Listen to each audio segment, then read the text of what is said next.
मुल्क में बिजली के सारिफीन से मुतालिक एक अहम बहस इस वक्त ज़ेरे गर्दिश है, जिसमें यह तासुर सामने आया कि हुकूमत 200 यूनिट्स तक बिजली इस्तेमाल करने वाले सारिफीन के लिए दी जाने वाली सब्सिडी ख़त्म करने जा रही है। ज़राए के मुताबिक इब्तदाई तौर पर यह इतलात सामने आई कि वजारत तवानाई इस हवाले से एक ऐसी तजवीज़ पर गौर कर रही है जिसके तहत कम बिजली इस्तेमाल करने वाले घरेलू सारिफीन को मिलने वाला माहाना रिलीफ या तो महदूद किया जाएगा या फिर मुकम्मल तौर पर इसको ख़त्म कर दिया जाएगा। इन ज़राए का यह भी कहना है कि इस इक़दाम का मकसद बिजली के शोबे में बढ़ते हुए माली खसारे को कम करना और सब्सिडी के गलत इस्तेमाल को रोकना है। ज़राए के मुताबिक मौजूदा निज़ाम में बाद सारिफीन एक ही घर में एक से ज़ायद मीटर इस्तेमाल कर रहे हैं या फिर सोलर सिस्टम के साथ साथ रिवायती ग्रिड से भी सब्सिडी हासिल कर रहे हैं, जिससे रियासती ख़जाने पर इजाफी बोझ पड़ रहा है। इसी वजह से तमाम डिस्ट्रीब्यूशन कंपनीज़ को हिदायत दी गई है कि वो ऐसे तफसीली जाँच पड़ताल शुरू करें जो मुख्तलिफ तरीक़ों से सब्सिडी के दायरे में आकर फ़ायदा हासिल कर रहे हैं। इसके अलावा QR कोड सिस्टम के जरिए भी सारिफीन के डेटा की तस्दीक का अमल शुरू किया जाएगा ताकि बिजली के इस्तेमाल और सब्सिडी के हकदारों को और उनकी दुरुस्त शनाख्त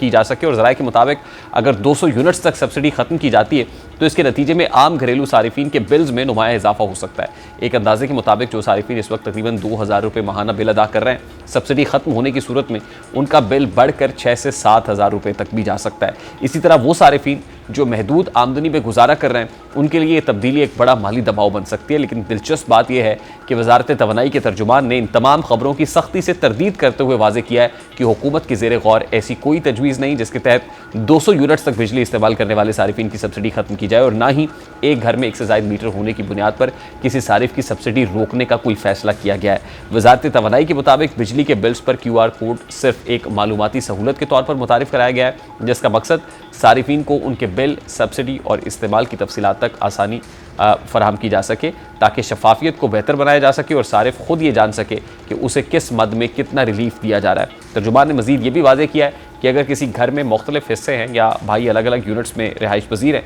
तो ऐसी सूरत में भी सब्सिडी ख़त्म करने या महदूद करने का कोई फ़ैसला ज़ेरे गौर नहीं है। अब मजमूई तौर पर इस सारी सूरत हाल से ये बात सामने आती है कि इस मामले पर अभी सूरत हाल वाज़ेह नहीं है और इस हवाले से फ़कत क़यास आराइयाँ और की जा रही हैं, महज अफवाह ही घर में।